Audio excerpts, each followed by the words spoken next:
حضرت ابو بکر صدیق رضی اللہ, ذرا زندگی دیکھو. کہتے ہیں جس دن کلمہ پڑھا 40,000 دینار تھے, اور کلمہ پڑھے ابھی مجھے چند مہینے گزرے تھے, سارے مصطفیٰ کے قدموں پہ قربان کر دیے.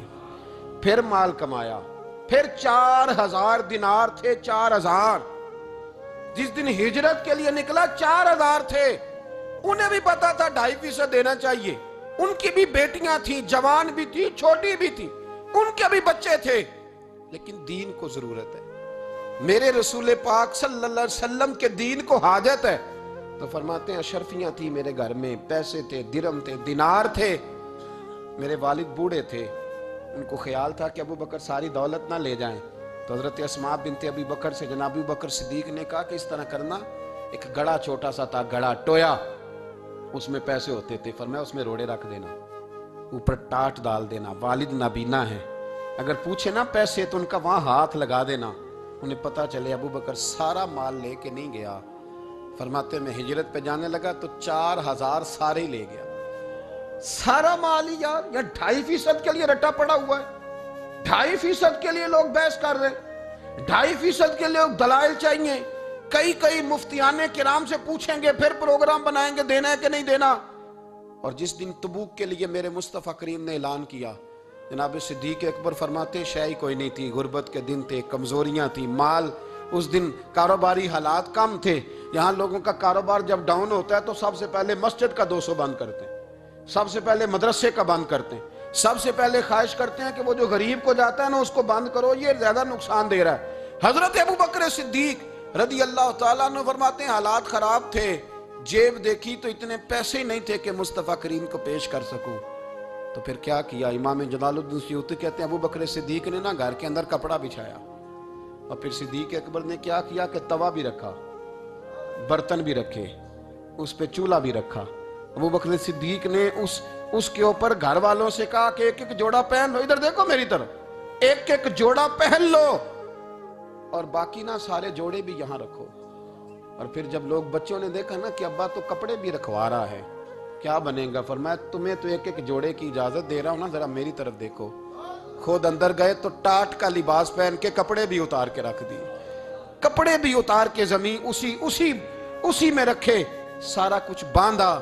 لباس ٹاٹ کا, تن تندور تے ہڈاں دا بالن, تے اسی ہاواں نال تپایا, کپ کپ مکیاں پیڑے کیتے, اتوں عشق پلے تھن لایا, تن دا سالن من دی ہانڈی, لون صبر دا پایا, غلام فریدہ وے میں ساری تیری, تینوں وجہ یقین نہیں آیا. ہر چیز لپیٹ کے نا تو نبی کریم کی بارگاہ میں لے گئے, ہر چیز. میرے محبوب کا بھی انداز دیکھو, فرمایا ماں اب کہتا لے اہلے کا, گھر بھی کچھ چھوڑ کے آئے ہو. دیکھیں ادھر دیکھیں, جب کوئی لاتا تھا تو حضور فرماتے تھے کیا لے کے آئے ہو, یہ کیا ہے, یہ پوچھا جاتا ہے کہ یہ پوچھا جاتا ہے گھر کیا ہے. بھئی آپ کو کسی نے کوئی تحفہ دیا تو شاپر کھول کے تحفہ دیکھیں گے یا پوچھیں گے گھر کیا ہے, لیکن میرے رسول پاک کے لفظ دیکھیں, فرمایا ماں اب کہتا لے اہلے کا. ابو بکر سجنا گھر کیا چھوڑ کے آئے ہو, تو رو پڑے, کہنے لگے یا رسول اللہ میں کوئی غریب تو نہیں, میں بڑا مالدار ہوں. اب کہتا لہم اللہ و رسولے, گھر اللہ بھی چھوڑ آیا ہوں, اللہ کا رسول بھی چھوڑ آیا. حضور میں کوئی کنگال نہیں, میں مصطفیٰ والا ہوں, میں کوئی غریب نہیں, میں نبی والا ہوں, میں رب رسول کو گھر چھوڑ آیا ہوں. میرے مصطفیٰ کریم علیہ السلام فرمانے لگے تیرے پیچھے جبریل امین کھڑے, اور انہوں نے ٹاٹ کا لباس پہنا ہوا ہے, اور تیرے آنے سے پہلے وہ آ گئے تھے. تو میں نے پوچھا جبریل یہ بوریے کا لباس, عرض کی یا رسول اللہ ابو بکر نے پہنا ہے تو رب کو اتنا پسند آیا سارے فرشتوں کو پہنا دیا ہے, سارے فرشتوں کو پہنا دیا, سارے فرشتوں. ذرا یہ لذت تو لے بات کی, جب 2.5% پہ جھگڑا ہوتا ہے نا تو پھر نماز میں مزہ نہیں آتا. جب تو 2.5% پہ بھی اڑا رہتا ہے نا, پھر درود و سلام پڑھتے پڑھتے طبیعت معاذ اللہ پریشان ہوتی ہے. جب الجھے ہوئے پھر مسائل اور ہیں. پھر میرے محبوب کریم بولے, میں ابو بکر رب کریم نے ایک پیغام بھی بھیجا ہے. یا رسول اللہ وہ کیا؟ فرمایا رب فرماتا ہے کہ ابو بکر سے پوچھ کے بتائیں کہ اس حال میں وہ رب سے راضی ہے کہ ناراض ہے. یہاں اقبال بولے, کہنے لگے خودی کو کر بلند اتنا, خودی کو کر, یہ وہ درجہ ہے, یہ وہ مقام ہے, خودی کو کر بلند اتنا کہ ہر تقدیر سے پہلے پھر خدا بندے سے خود پوچھے. بتا تیری رضا کیا ہے؟ فرمایا رب پوچھتا ہے آپ راضی ہیں کہ ناراض ہیں؟ تو پھر ابو بکر صدیق بھی کھول کے روئے، کہا یا رسول اللہ میں کل بھی اپنے رب سے بڑا ہی راضی تھا، میں آج بھی اپنے رب سے بڑا ہی راضی ہوں۔ یہاں لوگ لے کے بھی نہیں راضی ہوتے، ابو بکر سارا کچھ دے کے بڑے ہی راضی ہیں، سارا کچھ دے کے۔ شریعت کا قاعدہ ہے کہ سارا مال آپ اللہ کے رستے میں نہیں دے سکتے، قانون شریعت ہے۔ حضرت ابی بن کعب نے کہا تھا یا رسول اللہ سارا دینا ہے، فرمایا نام بھائی چوتھا حصہ دے، 3 حصے بچوں کو دے۔ حضرت ابو لبابہ نے کہا تھا میں اس پر دلائل دے سکتا ہوں، احادیث موجود ہیں، حضور سارا مال دینا ہے، فرمایا نام بھائی چوتھا حصہ دے، 3 حصے بچوں کو دے۔ حضرت سعد بن ابی وقاص نے کہا تھا یا رسول اللہ صلی اللہ علیہ وسلم میری ایک ہی بیٹی ہے، سارا اللہ کے رستے میں دیتا ہوں، فرمایا نہ 3 حصے بیٹی کو، چوتھا حصہ دے، تیرے بچے لوگوں کے ہاتھ دیکھے میں گوارا نہیں کرتا۔ ان سے کہا کہ چوتھا حصہ دو تب قبول کروں گا۔ ابو بکر صدیق سے فرمایا تو سارے لے آ، تیرا سارا ہی قبول ہے، تو سارے لے آ تیرا۔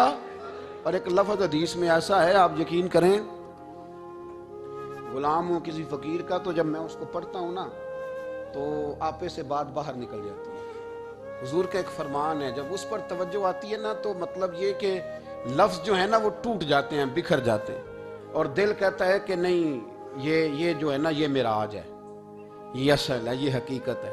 وہ ترمذی کے لفظ ہے پر آپ یقین کریں کہ لگتا یہ ہے کہ دنیا محبت ساری سمٹ گئی اس میں۔ نبی کریم علیہ السلام فرمانے لگے مجھے کسی کے مال نے اتنا نفع ہی نہیں دیا جتنا ابو بکر صدیق کے مال نے دیا۔ اور پھر اگلے لفظ ایسے ہیں کہ روح وجد کرتی ہے۔ میرے کریم محبوب فرمانے لگے جس کا بھی مال آیا میں نے بیگانہ سمجھ کے خرچ کیا ہے، اور جب ابو بکر کا آیا ہے تو میں نے اپنا سمجھ کے خرچ کیا ہے، میں نے اپنا سمجھ کے، مجھے پتا ہے یہ شکوہ نہیں کرے گا، یہ شکایت، یعنی اس کو سارا بھی تروڑ مروڑ لوں گا تو اس کے لفظوں پر کبھی حرف۔ اور یار کچھ لوگ ہوتے ہیں جو 10 دیتے ہیں تو 20 جگہ بتاتے ہیں، جو کھانا کھلاتے ہیں تو ذکر کرتے ہیں، فرمایا اس کا مال میرا مال ہے، میرا، اس کو سارا توڑ کے کھا بھی جائیں گے تو یہ شکوہ نہیں کرے گا، یہ سارا میرا اپنا ہے۔ حضرت ابو بکر صدیق فوراً بول پڑے، عرض کی حضور جب میں آپ کا ہوں تو مال بھی تو آپ کا ہی ہے نا۔ یا رسول اللہ جب میں نے اپنا آپ نہیں بچا کے رکھا تو پھر مال۔ حضرت مولا معین الواعظ کاشفی نے لکھا ہے، اچھا کئی دفعہ ایسے ہوتا ہے میں بات کوئی اور بیان کرنا چاہتا ہوں تو شروع معاملہ کسی اور طرف نکل جاتا ہے۔ مولا معین الواعظ کاشفی نے لکھا ہے کہ وہ جو سانپ تھا نا غار ثور میں، وہ 600 سال سے بیٹھا ہوا تھا۔ حضرت عیسیٰ علیہ السلام ایک دن پڑھ رہے تھے انجیل تو آپ نے نبی پاک کا تذکرہ پڑھا، اس سانپ نے سن لیا تو حضرت عیسیٰ سے کہنے لگا حضور یہ بتائیں کہ وہ نبی پاک ملیں گے کہاں؟ تو حضرت عیسیٰ فرمانے لگے کہ مکے میں آئیں گے اور مدینے میں رہیں گے۔ تو کہا ملاقات کیسے ہو سکتی ہے؟ فرمایا چلا جا مکے۔ تو وہ سانپ 600 سال غار ثور میں، اس نے 70 جگہ پہ سوراخ کیے۔ کتنے سال بیٹھا رہا؟ بول کے بتائیے۔ آپ 6 گھنٹے بیٹھ کے دکھائیں، سوال ہی نہیں پیدا ہوتا۔ ہم بڑے کمزور ہو گئے، ہمارے لیے معاملہ بڑا اور طرح کا ہے، ہماری مرضی کا کوئی بات کرے تو ہم اس سے راضی ہیں۔ انتظار کرنا اور یہ سارے کام کرنا یہ تو بڑا مشکل معاملہ ہے، یہ تو بڑی عجیب سی کیفیت ہے۔ میرے صاحب رحمۃ اللہ تعالیٰ علیہ 2015 میں کراچی تشریف لائے، میں اپنے ایک سنگی کو لے کے پہنچ گیا، چھوٹا موٹا مولوی میں بھی ہوں۔ صبح میں 7 بجے کے 8 بجے ہم وہاں پہنچ گئے، حضرت آرام فرما رہے تھے، نمازیں انہوں نے اندر ادا فرمائی ساری، ظہر بھی ہوئی، پھر عصر بھی ہوئی، پھر مغرب بھی ہوئی، پھر عشاء بھی ہوئی۔ عشاء کے بعد وہ سنگی ہم سے کہنے لگے کہ آپ کتنا انتظار کریں گے؟ تو میں نے کہا کہ انتظار تو کرتا ہے بڑا آدمی، بڑے لوگ انتظار کرتے ہیں، تو چھوٹے لوگ تو اطاعت کرتے ہیں، ہم چھوٹے ہیں تو ان کی مہربانی ہے، اگر زیارت ہو جائے تو تب بھی ٹھیک ہے، اگر وہ کہیں نہیں ملنا۔ میرے سنگی ساتھ موجود تھے، صبح سے گئے، عشاء کے بعد کا وقت آ گیا، نہیں انہوں نے ملنا تو پھر بھی ٹھیک ہے، وہ ہس بولے تھے وہ مہربانی، نہیں تو اساں تے لاڑ ہی لڑاؤنے نے، اس کی مہربانی ہے، اگر بات ہو جائے تو ٹھیک ہے ورنہ کوئی معاملہ نہیں۔ تو عشاء کی نماز کے بعد انہوں نے ہمیں یہ کہا کہ پیغام آیا کہ محفل میں جہاں حضرت جا رہے ہیں وہیں ملاقات ہوگی۔ تو ہم نے کہا یہ بھی بڑی نعمت ہے، جلوہ دیکھنا بھی بہت بڑی سعادت ہے، اس لیے کہ ہمیں پتہ ہے کہ وہ کیفیت کیا ہے، رنگ کیا ہے، ان کا انداز کیا ہے۔ پیچھے جا کے بیٹھ گئے تو پھر ان کا حکم آیا کہ اس کو ذرا آگے آئے، جب میں اسٹیج پہ گیا تو فرمانے لگے مجھے سویرے ہی پتا تھا آپ آ گئے، کوئی ارج نہیں، اتنا کوئی انتظار تو بندہ کر ہی لیتا ہے۔ اب یقین کریں وہ دن کی جو لذت ہے نا وہ آج تک گئی نہیں طبیعت سے، وہ سرور گیا نہیں۔ کبھی کبھی سوچتا ہوں کہ اس سے ڈبل بھی انتظار کبھی ہو جائے پر ایک دفعہ زیارت پھر نصیب ہو جائے، کبھی کبھی یہ سوچتا ہوں۔ 600 سال وہ سام بیٹھا رہا، 600 سال، 600 سال، اور 70 اس نے سوراخ کیے غار ثور میں، لیکن وہ بھی عاشق تھا نا۔ اور یہاں معاملہ یہ تھا کہ ابوبکر صدیق دعا مانگ کے گئے تھے کہ میں نے کسی کو موقع نہیں دینا، ایک میں ہوں گا دوسرا میرا یار ہوگا۔ وہ غار ثور کی تو لذت یہ والی تھی، ایک میں ایک میرے محبوب۔ اس نے 70 سوراخ کیے ہوئے تھے۔ جناب ابوبکر صدیق نے کہا حضور آپ ٹھہریں، میں ذرا بھی آیا صفائی کر کے۔